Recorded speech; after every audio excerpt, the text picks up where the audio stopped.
It's about me and us. It's about family and our health. It's about building dreams in a place that lives like nowhere else. Magandang morning! Good morning, Mrs. Good morning, Mommy. Good morning sa iyo ka, Ma'am. Welcome po sa ating magandang umaga, Mommy. Friday morning, kaya po welcome at maraming salamat dahil nandyan ka nakikinig. Ako po si Mami Rachel de la Rosa at sa araw na to isang staple at masarap na merienda ang ating pong iluluto, ang ating pong ibibake. Kasama po ang ating mga kapartner sa Quirino State University Mandela Campus. Magluluto tayo ng Spanish bread. Hi, Kamami, yan po ay aking favorite. Bata pa ako hanggang ngayon. Kasama talaga yan sa binibili ko. Kasama ng pandesal. Kaya naman po, ngayong umaga, thankful ako dahil mapapanood natin mamaya at makakapanayam natin mamaya. Ang ating pong kapartner sa Quirino State University Mandela Campus para lalong mapag-usapan kung paano ang maging matagumpay na paggawa ng Spanish bread. Dito lamang po yan sa Mom.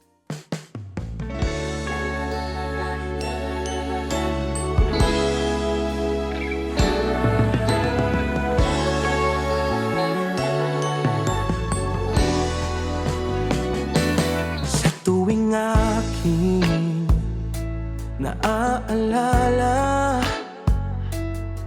ang salaysay ng buhay kong iyong nakda,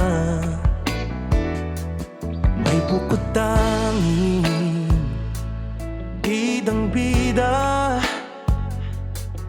ang kabutihan mo, Jesus, na laging nasa eksena. Nagkulang man ako, di ka nagkulang. Kapatawaran mo sa'kin, di na mabilang. Sa lahat ng pinagdaanan ko,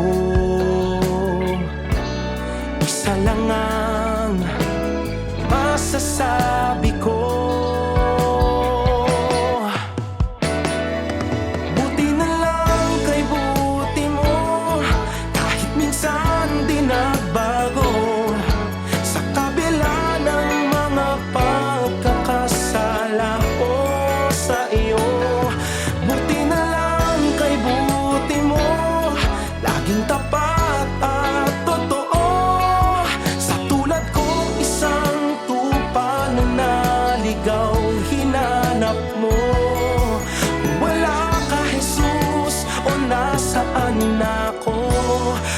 na lang kay buti mo.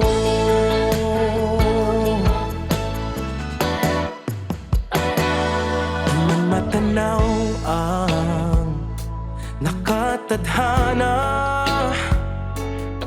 bawat yugtong lumipas ay paalala.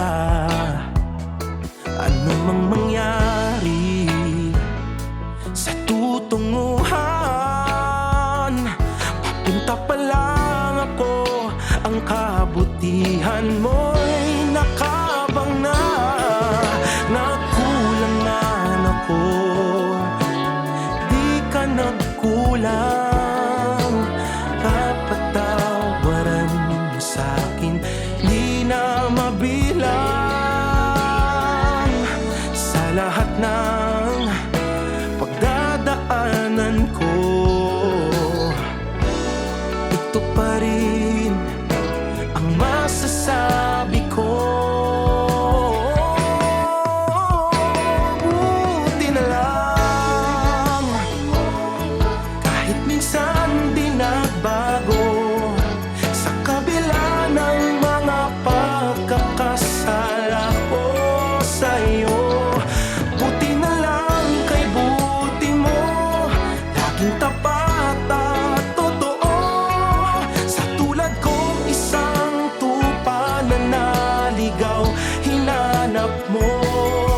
Kung wala ka, Jesus, o nasaan ako?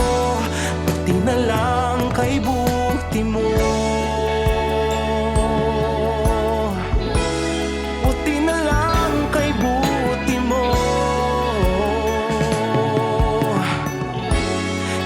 minsan di nagbago.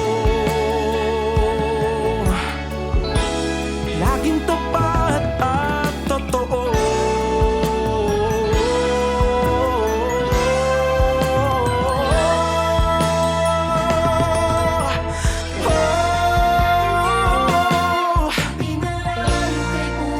Kay buti mo, sa kabila ng mga pagkakasala mo sa iyo.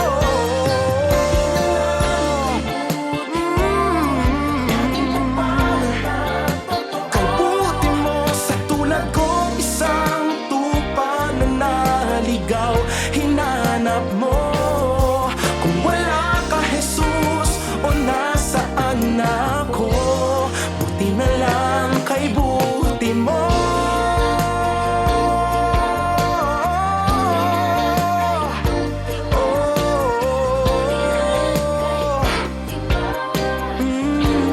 Buti na lang kay buti mo.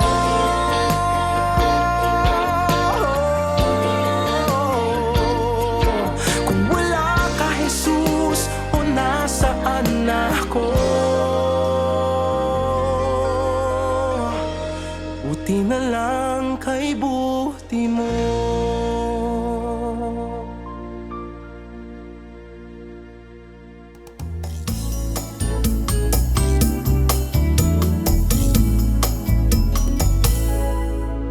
Welcome back po sa Magandang Umaga, Mami. Thank you very much po sa inyong pakikinig. Siguro ngayon ay nasa biyahe ka. Nasa biyahe na ba agad? Ako, excited na agad for the very long weekend. Oo, at ayan, nasa biyahe yung mga iba papunta yung ng Manila, yung iba naman mga pabalik pa dito. Or yung iba nasa bahay pa lang, masaya dahil tapos na ang exam ng mga bata. Naku, appear tayo dyan ka, ma'am. Nagpa-exam din ako ngayong linggo. Pero ang maganda lang, no? Pag may mga kasamang mga bata, maganda ba yun? Oo, maganda yun. Dahil, time for merienda. Agree ba ka, ma'am, na pagka nandito ang mga bata, di ba? Luto-luto talaga tayo. Kaya nga yung mga ibang nanay, mas gusto nila na usap-usapan lang naman. Mas gusto ko pa na may pasok kasi pag pumasok, bibigyan ko lang ng baon tapos okay na. Pero pagka ang mga bata ay nasa bahay buong araw, no? Obligado magluto si mama, si nanay ng hindi lang ng breakfast, lunch, dinner, kundi pati merienda. So ito po ay perfect opportunity, itong ganito pong klaseng mga holidays at long weekends, no? Na bonding time para po sa ating pong mga anak at sa ating pong pamilya ka, ma'am. And alam mo ba na ang pagbe-bake ay isa sa mga the best na bonding activity between you and your children. Oo. At bukod pa dyan, pagkatapos na kasama natin sila sa pag-prepare ng ating iluluto, ng ating i-bake na Spanish bread, aba, ang pinaka-the best doon, sama-sama kayong titikman at kakainin yung Spanish bread. O di ba ang ganda? Oo, so not to mention, may mga kasama pa dyan na, alam mo yung tawag natin na IG worthy na picture. Ganyan kasi tayo, no? Mas mauuna pa yung mga picture natin bago kainin. Okay lang yun. For memory naman yun di ba? For memories yan ng mga anak natin. So, okay lang yan. Okay, so bago tayo makalayo sa ating pong kwentuhan ka, ma'am, ay i-welcome na po natin sa ating pong program ang magluluto. Ayan, mapapanood po natin sa ating pong video ang paggawa ng Spanish bread. Courtesy po ng ating pong mga kaibigan, ng ating pong mga teachers yan sa Quirino State University, Madela Campus. At ngayon po panoorin natin si Sir John Christopher Rivera. Siya po ay instructor ng College of Hospitality and Management. Oo, dyan po sa QSU Madela Campus. So panoorin natin ang paggawa ng Spanish bread.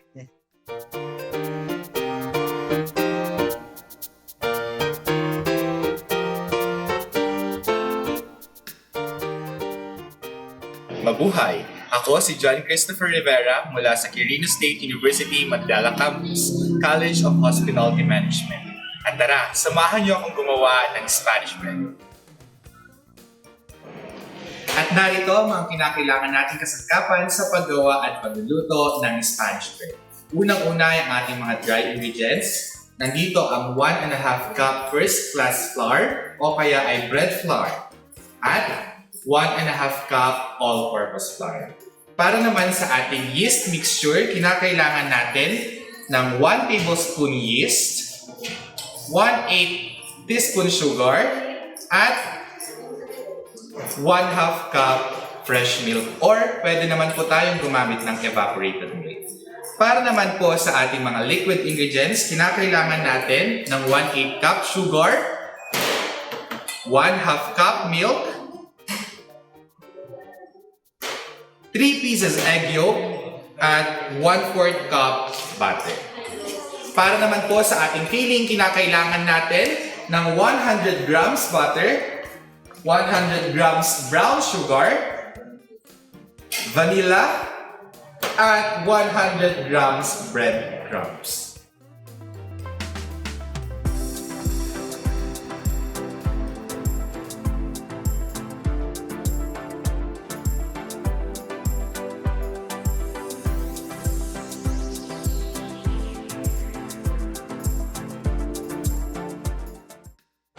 At para sa unang proseso, kinakailangan muna natin ihanda ang ating yeast mixture. Gagawin natin ang prosesong tinatawag na scalding o ang pagpapainit ng ating fresh milk para mabuhay ang ating yeast mixture.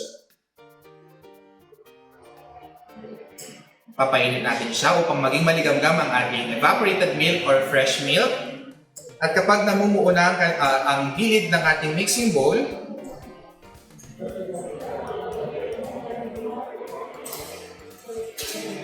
saka natin idadagdag ang ating asukal at ang ating yeast.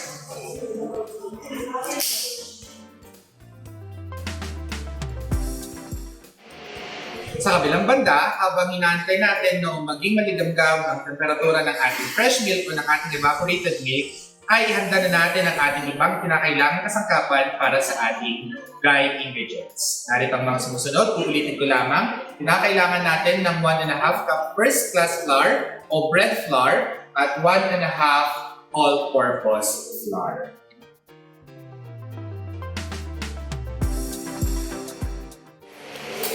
Dahil handa na ang ating evaporated milk or fresh milk, pwede na po natin hanguin ito sa mainit na tubig at idagdag ang ating asukal at yeast.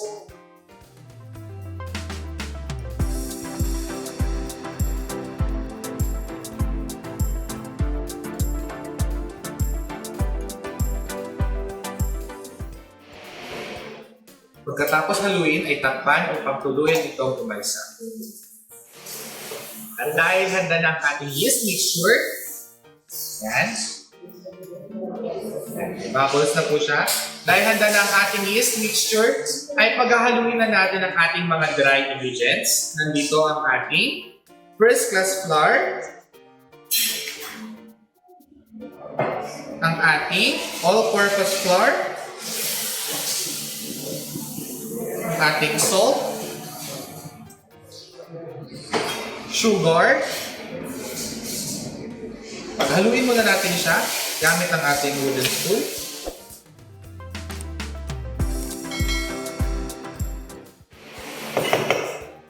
At idagdag na po natin ang ating yeast mixture. Pwede po tayong gumamit ng ating wooden spoon o mas mainam na gamitin po natin ang ating mga kamay, basta siguraduhin lamang po na malinis ito bago po natin gamitin para sa pagmamasa.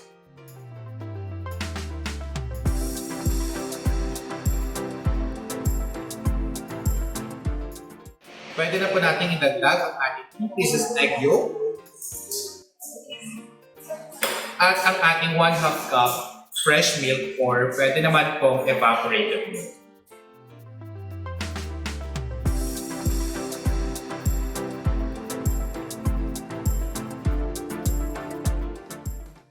Pagkatapos nating paghalo-haluin ng iba't ibang kinakailangang kasangkapan, ay maaari na nating ilatag sa ating mesa.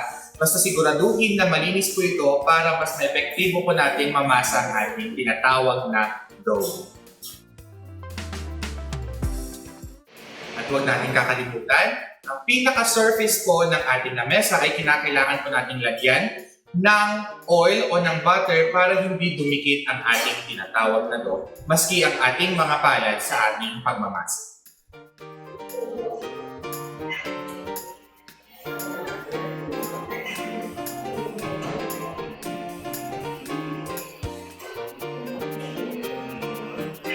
Maaari na natin simulan ang pagmamasa ng ating dough. Ayan. Kapag naging elastic na ang ating dough, ay maaari na po natin ilagay. Ayan.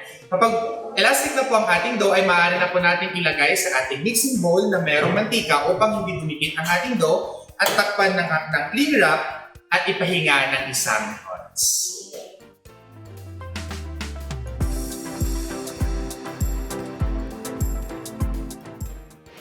Habang ipinapahinga natin ang ating dough sa loob ng 1 oras, ay handa na natin ang ating filling para sa gagawin nating Spanish bread. Narito ang brown sugar, butter, 1 teaspoon vanilla extract, at bread crumbs. Haluin lamang natin ito gamit ang ating rubber scrape.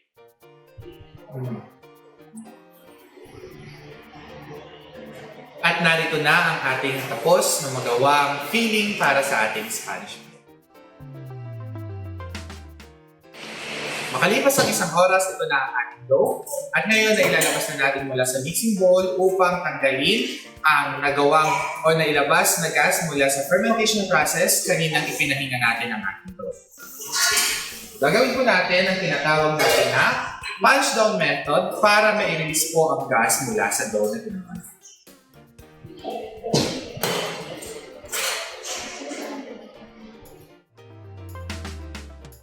Pagkatapos, ay masahin lamang natin ito ng dahan-dahan at gumawa ng pakapaan na dough.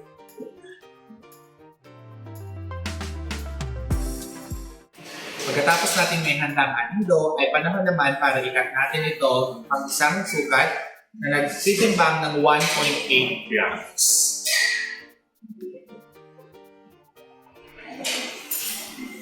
Yan.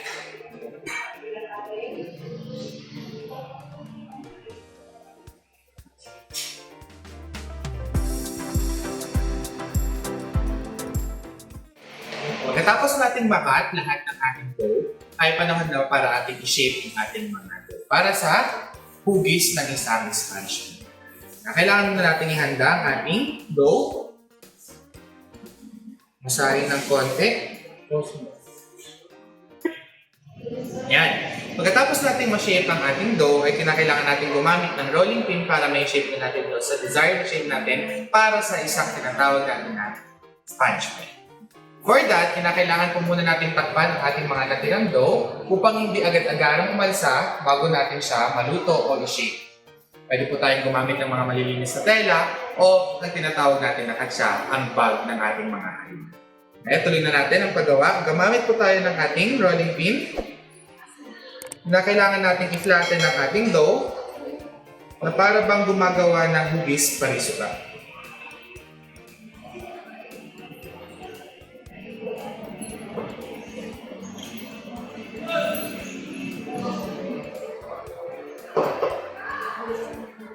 Pagkatapos niyan ay maglagay na po tayo ng ating Spanish bread filling.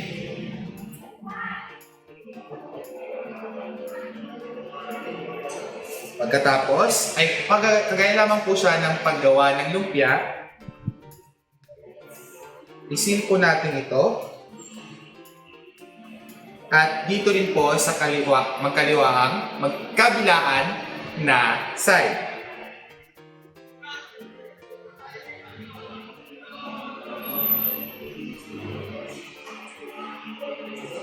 Pagkatapos nito ay atin nang irorolyo sa breadcrumbs.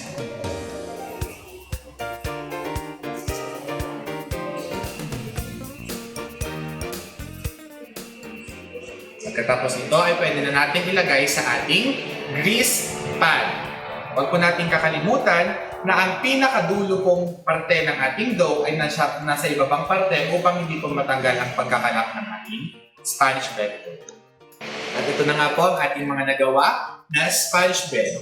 Pero bago natin ito i-bake sa 350 degrees Fahrenheit, ay kinakailangan muna natin itong i-rest for 30 to 60 minutes. Sa measurement po natin kanina ay maaari po tayong makagawa ng hanggang 20 pieces po ng Spanish bread.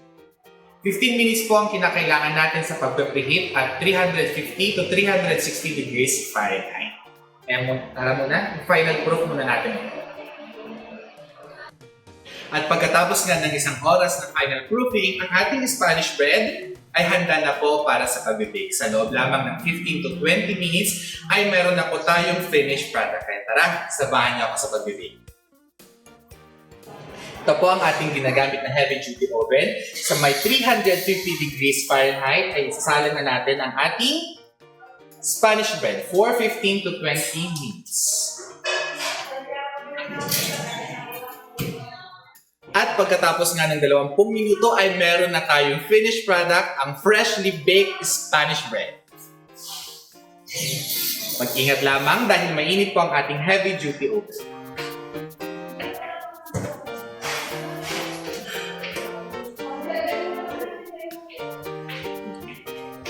At ayan ang ating freshly baked Spanish bread. Tara, tikman natin.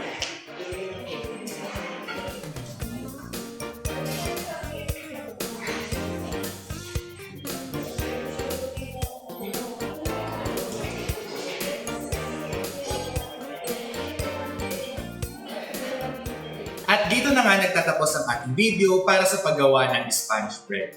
Nawa ay marami tayong natutunan sa paggawa nito at maaari natin gamitin ito upang gawing pangkabuhayan kung lahat ng gamit ay nandoon sa ating loob ng tahanan. Hanggang sa muli, ako po si Johnny Christopher mula sa Quirino State University, Madala Campus, College of Hospitality Management. Mabuhay!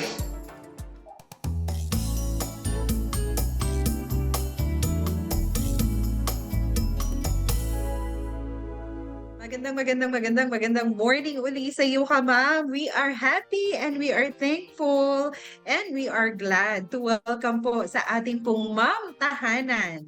Ang napanood nyo kanina sa video, di ba? Napakalinaw ng instruction kung paano magluto, gumawa, mag-bake ng Spanish bread. Kaya po ating pong i-welcome ang College of Hospitality Management instructor ng Quirino State University, Madela Campus, Extension and Training Services. Wala pong iba, kundi si Sir John Christopher Rivera. Good morning, sir! Welcome po sa Magandang Umaga, Mami. Hello po, ma'am. Mabuhay po. Magandang araw po sa inyong lahat. Ayan, thank you sir ha. Salamat po. And kagaya nga po ng nabanggit ko kanina sa aking pong program, ang Spanish bread sir ay favorite ko. Bata pa po ako. Yes, oo. Talagang lagi ko na tinatanong yan. Pagkakainin ko yung feeling, ano kaya ang meron dito sa feeling ng Spanish bread? Bakit ang sarap? At mahilig ako sir sa bread, pero medyo wala po akong tiyaga doon sa pagninid at saka doon sa pag-antay na umalsa. Kaya sabi ko, bibili na lang ako. Yes po, ma'am. Yes. Pero sir, yung pagkakagawa niyo po kasi at yung pagkaka-explain niyo ay ang dali lang palang gawin. Yes po. Opo, so thank you po dyan sir ha. We really appreciate that. Ako po sir, dito po sa paggawa ng Spanish bread, kasi this is not the first time naman po na nag-present po kami no, ng bread na yung may baking. Pero ano po yung meron dito sa Spanish bread na kumbaga compared to other breads, ano yung dapat kong tandaan? Especially kung first time ako magluluto po ng Spanish bread. Yes po, ma'am. Actually po, yung naibigay po natin na recipe natin for Spanish bread ay special na recipe po natin dito sa QSU Madela po. And kung ang isa sa pinaka crucial part po sa paggawa ng ating Spanish bread ay yung sa paglalagay po ng filling sa ating dough. So, para mas maging presentable po ang ating Spanish bread, upon putting yung filling pa lamang po sa ating dough, kinakailangan na isi to it natin na nakalak po ng maayos doon sa both sides ng ating dough kapag nilalagay natin yung filling.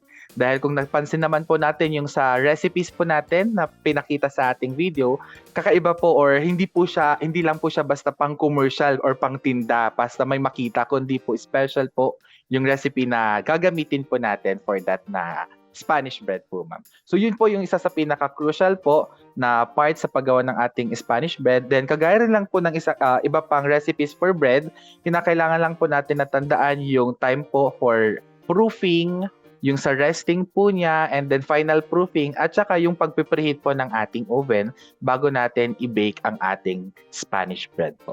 Yun lang po, ma'am. Okay. Sir, thank you very much po ha. Very clear po ang explanation nyo. So let's start lang po muna. Balikan po natin yung sabi nyo na very crucial doon sa filling. So for example, sir, meron po bang parang ratio? Like for example, kung ganito kalaki yung bread mo, dapat ang filling should be like 1:3, parang ganun. Or Actually dapat naman, ba ma'am. 1/2 teaspoon? Paano po ba yon? Yes po, ma'am. Naging example po natin, nasa 180 grams po yung ginawa natin na isang sukat po ng ating dough. Gumamit lamang po tayo ng at least 1 tablespoon po ng ating filling po, ma'am. Pero nakadepende pa rin po sa atin since ang pinag-uusapan nga po natin ay pangkabuhayan. Enough na po yung 1 tablespoon po na filling po para sa isang sukat na 180 grams na dough ng ating Spanish bread. Meanwhile, kapag gusto naman po natin na exclusive para sa atin, sabi mo nga, Ma'am Rachel, kanina na paborito mo ang Spanish bread, ay mas mainam na dagdagan natin yung amount po ng filling na nilalagay po natin. Yeah, no. Alam mo sir, habang kinukwento yan, parang naiisip ko na nakapag-bake na ako, kakainin ko na, di ba? Nako, sana sir, malapit lang ang Madela. Yes, ma'am. Oo, sige. I'm sure masarap ito, sir. Thank you po. Tatandaan ko po yan sana magawa ko this weekend, itong long weekend na Yes to. po. Opo. So, punta tayo dun, sir. Ito yung, for me, sir, ito yung challenging, yung proofing. Una, yung kneading. Yes Tapos po. yung proofing. Tapos yung resting. Opo. Doon po, sir, sa pagpo-proof natin, like for example, ako, marami akong ginagawa. So, kailan ko po siya, pwede ko na po ba siyang gawin sa umaga na na-need ko na? Tapos, gaano ko po siya katagal na dapat na i-proof? Baka masobrahan ko naman, mag-asim naman yung Yes ating po. bread. Opo, so Opo. ilang oras po dapat? Nasa at least 1 hour po yung first na resting po natin, ma'am, before natin siya i-mold.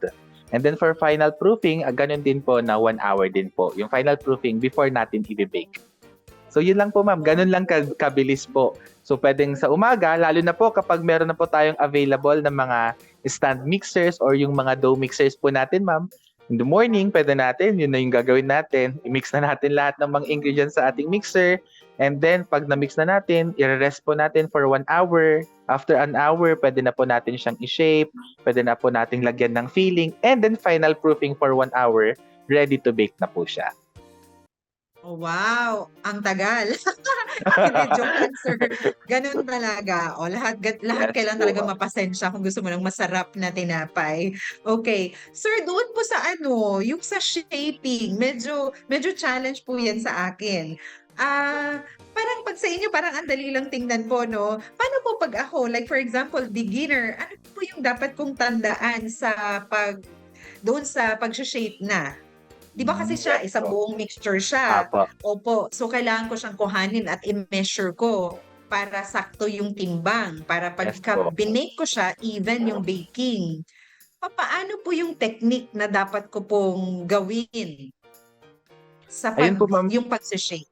Yes po. Para unang-una po, para po maging even po yung mga sizes po niya, yung mga shapes po niya, kinakailangan po nating i-weigh muna yung total na amount po nung dough natin after po natin siyang manid at after natin siyang ma-rest.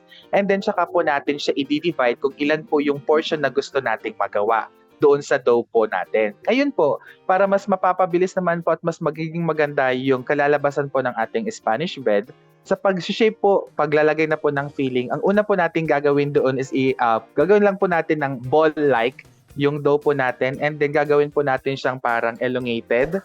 Yan, so hihilain po natin siya, and then ifo-form po natin siya using rolling pin, ifo-form po natin siya ng kagaya lang po sa triangle. Yan, so parang triangle lang po yung dough po natin doon, ma'am. And then, lagay natin yung filling sa may bottom part po ng triangle natin. And then, sa both sides, ilalak po natin siya. Ayan. So, para pong ang style po niya, ma'am, is parang sa paggawa ng croissant, ng croissant na tinatawag Oo, natin. Apo. Parang ganun lang din po siya, ma'am. Okay, sige. Oh, don't worry ka, ma'am. Ang gagawin natin, 'di ba, sabi ko nga sa inyo kanina, pwede itong maging bonding moment with the children. Yes So, po. mag-practice tayo. Make it fun.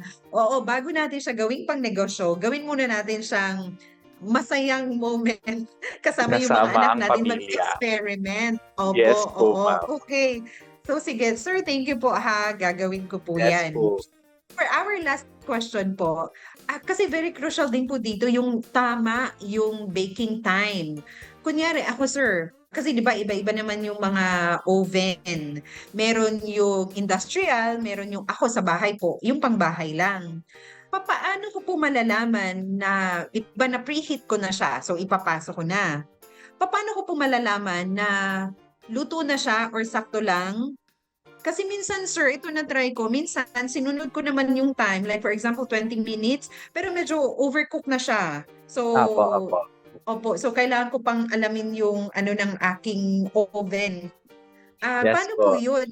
Oo, na malalaman ko na, okay na. Pwede na Opo. to.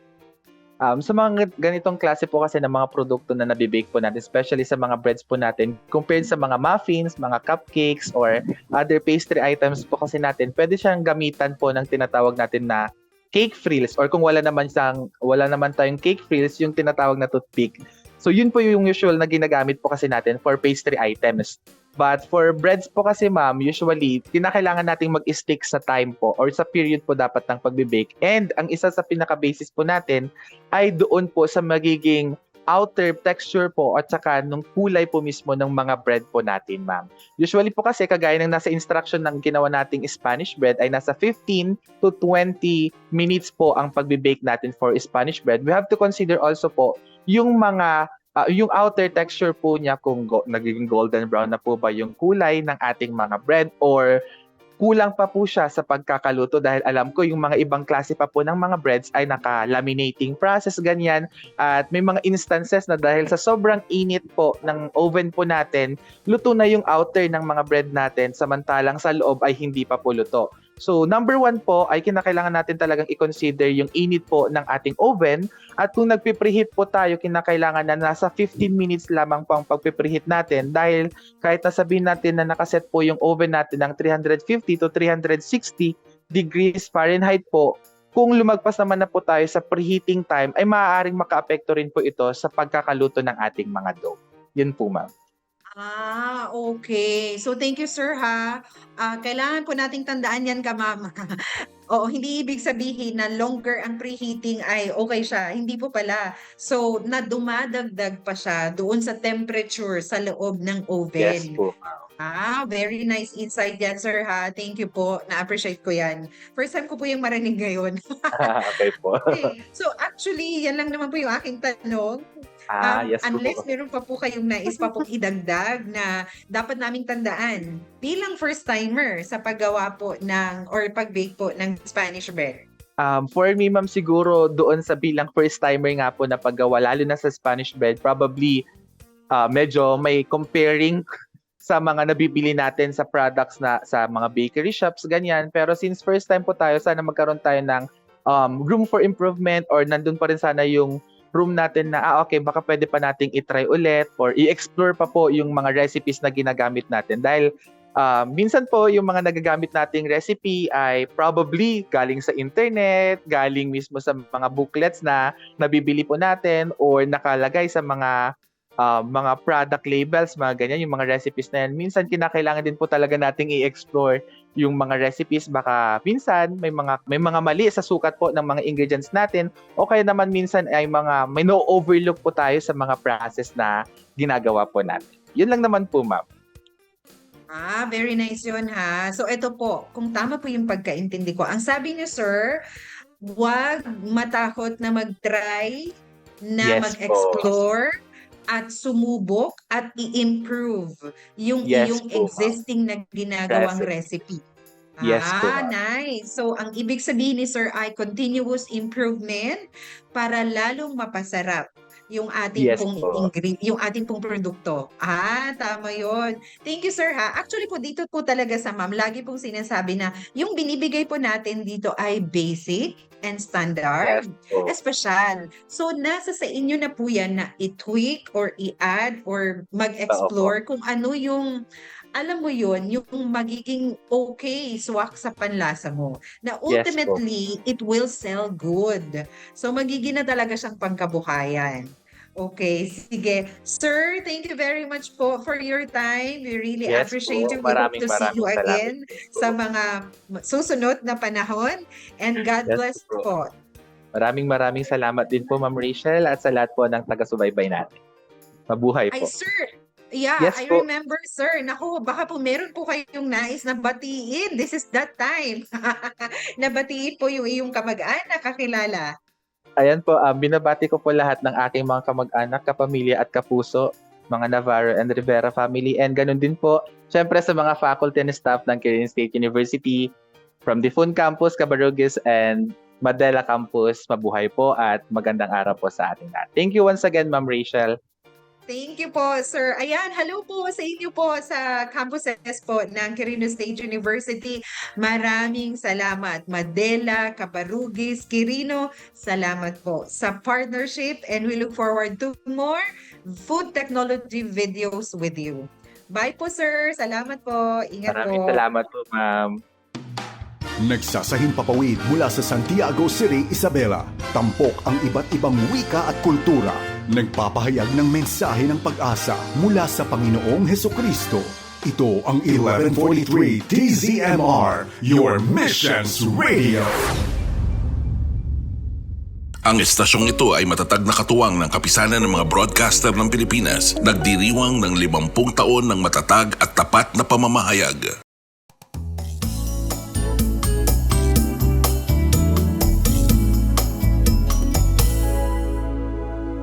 Thank you very much, Sir John Rivera, sa isang napakagandang kwentuhan, di ba? Nakita natin kung paano lalo nating magagawa successfully yung ating pong baking experience kasama yung ating pong mga chikiting. Ako po lagi pong nasasabi sa inyo dati paano na nag-try ako actually talaga na mag-bake gusto ko mag-bake. Pero karamihan talaga ng nagagawa ko lang ay mga crinkles, cookies, gumawa rin ng pizza bread, yung pizza mismo, yung dough at saka yung pizza. Pero wala akong matandaan na gumawa ako na hindi ko natapos, hindi ko nagawa, hindi ko successfully nagawa yung pandesal at Spanish bread. Kasi nga, parang feeling ko, natatagalan ako doon sa pag-proof, yung para pagpapaalsa na very important pala no sa pag-bake.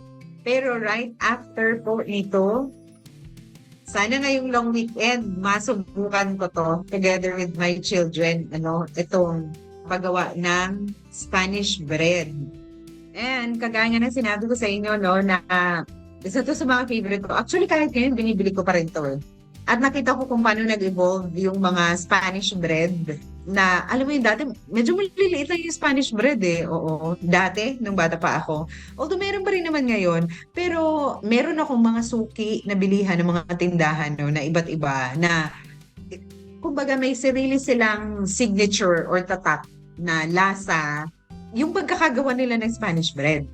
Ganun. So may mga iba na punong-puno siya ng palaman, di ba may ganun siya? Yung iba naman medyo konti lang. But anyway, overall, Spanish bread pa rin siya, kaya favorite ko pa rin yun. So ngayon po nakita natin na parte ng Pilipino, parte lalo na ng pamilyang Pilipino ng merienda time. Di ba? Hindi breakfast, merienda nga ng umaga tsaka hapon ang tinapay. At dito po sa atin sa Pilipinas ay makikita natin na isa ito sa magandang simulan na negosyo, ang bakery. Kasi nga tayong mga Pilipino, hindi nagbago na gusto natin ng tinapay, gusto natin ng kanin, pero yung ating pamumuhay nagbago. 'Di ba? Maraming mga syudad, ito particularly dito sa Kawayan, 'di ba? Nung nag-start po kami dito sa Kawayan, hindi pa ganyan kadami ang mga tindahan, ang mga negosyo. Dati noon, 7 o'clock, 8 o'clock, halos wala ng tao sa sentro, yung ganun. Pero ngayon, buhay na buhay hanggang anong oras. Ang mga cafe, yung mga kainan hanggang alas 12. 'Di ba? And nagbago rin yung working hours kasi merong mga mall, merong mga nagtatrabaho online. So ibig sabihin yung demand at yung oras ay mas importante ngayon sa mga nanay or sa bawat pamilya. Kaya mas lalong tumaas yung demand para sa tinapay. Kasi 'di ba, ang tinapay, pag bilhin mo, pag kinain mo, busog ka na kaagad. Ganon siya. Whereas kung magluluto ka pa, kailangan mo talaga ng oras. O, kanin lang. Kailangan mo dyan ng at least 30 to 45 minutes, di ba? 30 to 35 minutes. Ulam, ganun din. Mabilis lang lutuin yung ulam, lalo na kung gisa-gisa. Pero kung sinabawan, matagal. Oo. So, naging napakagandang or naging very convenient na merong bilihan agad ng tinapay na mabubusog ka kaagad. Oo. And between tinapay at saka kunyari cookies, mas mabubusog naman ako sa cookies. Parang tayong mga nanay, 'di ba, mas bibili natin yung cookies. So, ngayon po, dito sa Magandang Umaga Mami, pag-uusapan natin, no, kung ganyan pala, kaganda, at ganyan pala yung demand para sa tinapay, maganda na ano kaya kung ipag-pray natin at simulan natin na pag-aralan na or i-consider na magsimula ng isang bakery business dito sa Pilipinas. And may nakita po ako sa moneymax.ph ulit na ano yung mga pwede natin gawin. Ito yung mga checklist kung nag-iisip ka ma'am na magsimula ng isang bakery business. Yun. Hindi, kasi syempre, kunyari, ganyan lang pala ang paggawa ng ensaymada, ng ensaymada or Spanish bread. Gusto ko tong gawin. Sige, bukas, maghanap na ako, magrerenta na ako agad ng lugar. Ang magiging pangalan ko ay Rachel's Bakery. Ganun na agad. Parang ganun kadali. Pero hindi po ganun kadali yun. Marami po tayong kung gusto natin na maging matagumpay yung ating pong negosyo, kailangan po muna tayong umupo, mag-aral, at pag-aralan. At gawin itong mga checklist na ito. Ano-ano po yung mga checklist na yan? Okay, break lang muna tayo ng konti. Sa aking pagbabalik, pag-uusapan natin yan. How to start a bakery business? Ano yung mga checklist ng mga bagay na kailangan nating gawin? Yan po yung ating kwentuhan sa part 2 ng Mom. Kailan ka huli nagsabi ng salamat sa loob ng iyong tahanan? Kanina, nung bigyan ako ni Mami ng pambili ng merienda. Noong isang taon, nang bigyan ako ng surprise party ng aking daddy kasi birthday ko. Kahapon ng tanghalian na magbigay ng ice cream ang ate ko. Para sa akin, ang pagbibigay halaga ay parang pag-ibig at dapat mag-umpisa sa tahanan.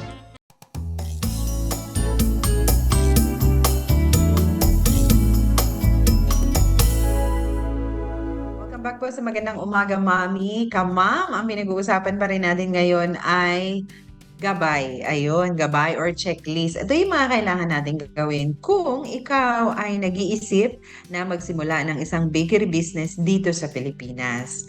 At ang nakuha po natin ay galing po sa moneymax.ph at ang mga sources niya ay bakery products, market size and share. Galing po ito sa Fortune Business Insight. Pricing tells a story and business permit requirements in the Philippines. Ano yung mga kailangang i-prepare? Yun. So maganda po kasi na meron tayong legitimate na source. Hindi tayo, ito, gawin mo to. Hindi ganun. Naghanap po tayo ng kumbaga, sila yung mga eksperto. Yan, sa paggawa po ng mga ganitong mga sa industriya ng baking. So ngayon po, sabi nga natin kanina, how to start a bakery business. So ang number 1 daw po dito ay immerse yourself. Oo, so kailangan dapat alam mo kung ano ang baking business world. So, umikot ka, mag-canvas ka, aralin mo, magtanong, 'di ba? Ano ang mabenta, saan ka bibili ng mga equipments, sino ang mga supplier, paano mo yan ibebenta, ano ang kailangan mo para makapag-operate ka. Siyempre, pag nagnenegosyo, kailangan po meron tayong lisensya, di ba? Meron kang lisensya sa barangay, meron kang mayor's permit, meron kang DTI registration, meron kang BIR registration. Yun po yung mga kailangan natin gawin para po maging legit yung ating pong negosyo. So ito po yun, fundamentals, market, research, and i-analyze. Kung merong mga tanong habang ikaw ay umiikot at gumagawa ng survey, nag-aaral, maganda na nakasulat yan. 'Di ba? And eto po, pangalawa ay magdedesisyon ka ngayon. Gagawa ba ako ng sarili kong brand? Like for example, Rachel's Bakery Business. Magaganon ba ako? Or kukuha na lang ako ng franchise? Kasi may mga ganun naman. So either gagawa ako ng sarili kong branch, gagawa ako ng sarili kong pangalan, or bibili ako ng franchise ng isang bakery business. Parehas po yan ay merong pros and cons. So kailangan po nating alamin kung ano yung mga yon at magdesisyon. Depende dun sa lumabas sa ating pag-aaral. 'Di ba? At pangatlo, meron kasi po tayong tinatawag na bakery type or format. Oo, so makikita natin na iba-iba yung mga binibenta sa mga bake shop. Pero pare-parehas tinapay. Pero hindi pare-parehas yung kanyang produkto. Ang alam ko lang, general na merong pandesal, may ganon, hopya, mamon, di ba may mga ganon? Pero merong mga ibang tindahan, merong mga ibang bakery na meron silang special na tinapay, may mga ganyan. So, ano daw ang klase ng bakery na gusto mo? Gusto mo ba yung tinatawag natin na counter style? Ano ibig sabihin ng counter style? Yung counter style, maliit lang siya, okay, maliit lang, magtitinda ka lang talaga ng tinapay. Walang available na space kung saan pwedeng umupo at magkape or kumain ng tinapay yung iyong mga clients, yung mga mamimili. Yan. So makakatipid ka, 'di ba? Makakatipid ka sa space kasi maliit lang yung uupahan mo eh. Kung ang gusto mo naman ay, gusto ko yung bibili ng tinapay, uupo, tapos nandun lang muna. Di ba may mga ganon? Ang tawag po doon ay bakery cafe. Yan. So, kailangan mo dito ng mas malaki na space sa harap or pwedeng sa likod. Yung ganon ba? And, syempre, medyo mas mahal ito. Kasi mas malaki ang space, mas kailangan mo ng overhead. Siyempre, maglilinis pagkatapos, yung tao na magsaserve. So, tataas yung overhead expenses mo. Ganon. And eto pa, usually, pagka may mga cafe, ang hanap ng mga tao ay may wifi po kayo. Yan. Diba? Yun ang purpose na dun eh. Magre-relax, magmi-meeting, uupo. Ganon. At, ito. Home bakery. Ito madaming ganito, home bakery. Lalo na sa mga, lalo na sa mga baryo.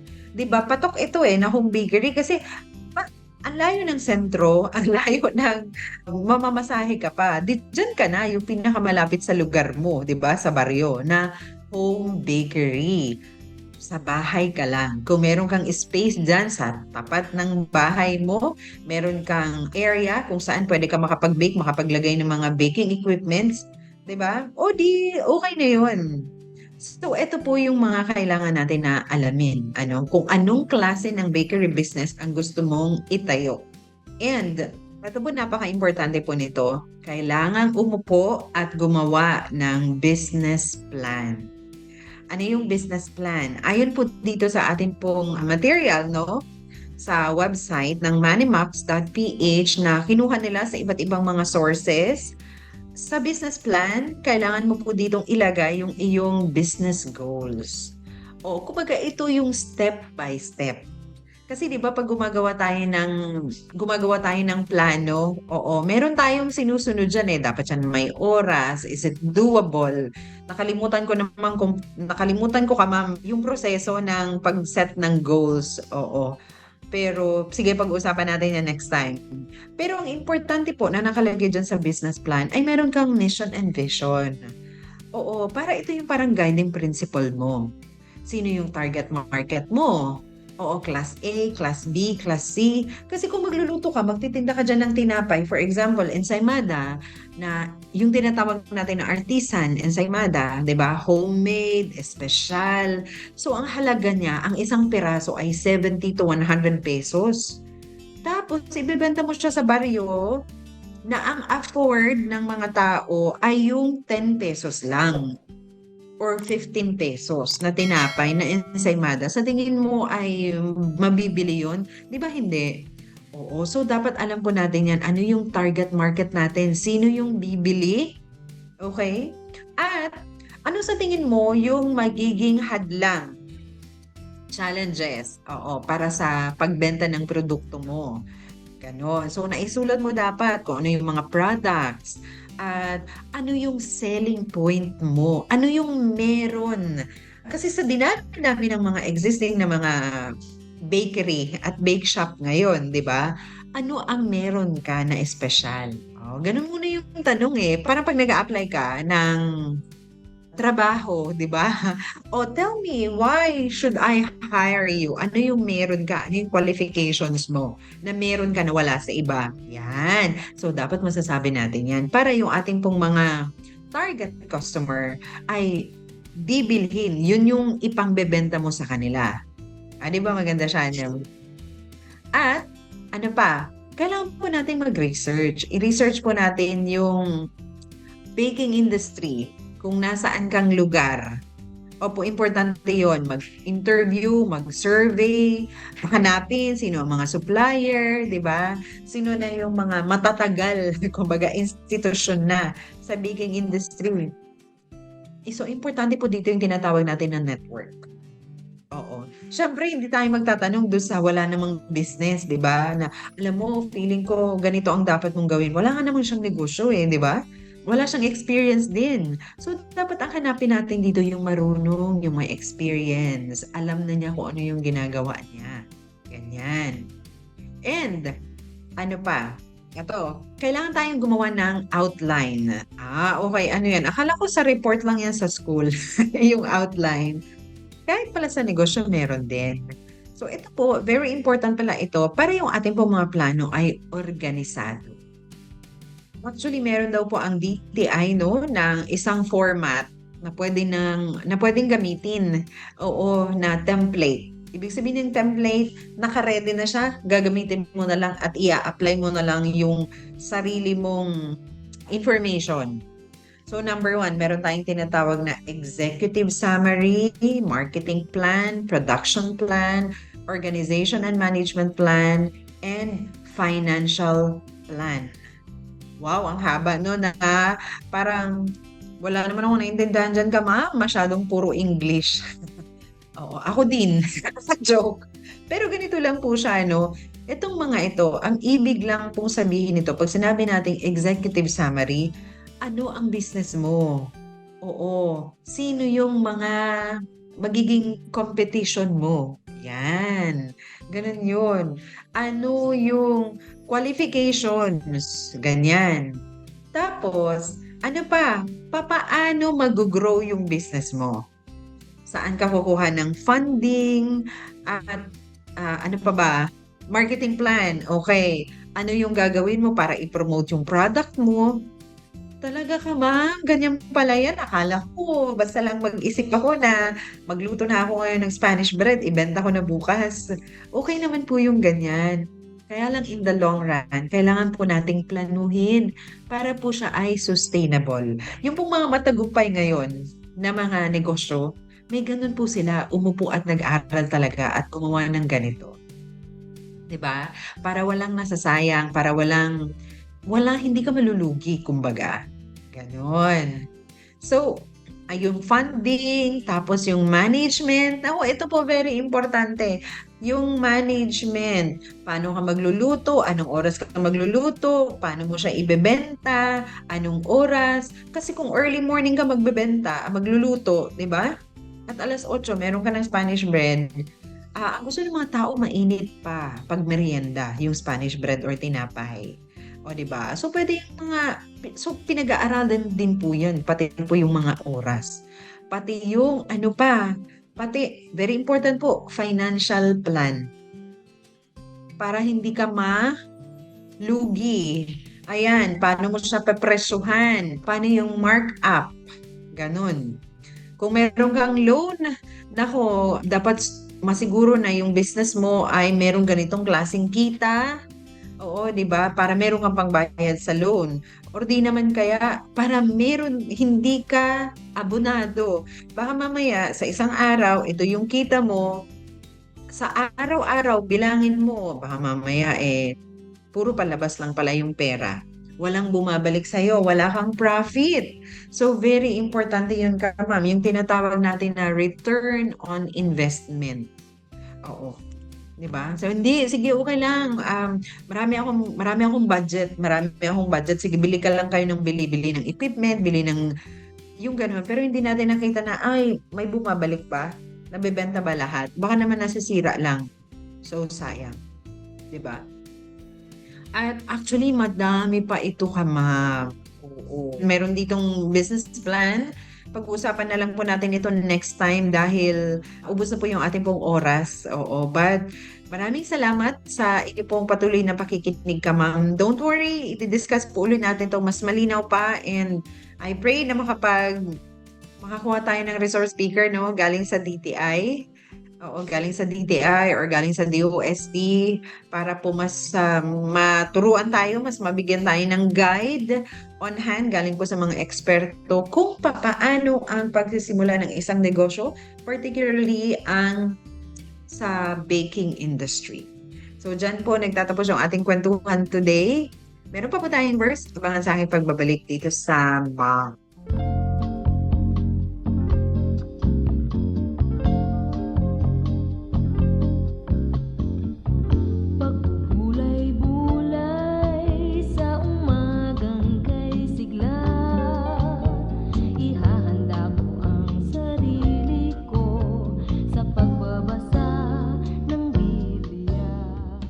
Po sa ating verse sa araw na to galing sa Colossians chapter 3 verse 23. Sabi po dito, whatever you do, work at it with all your heart as working for the Lord and not for human masters.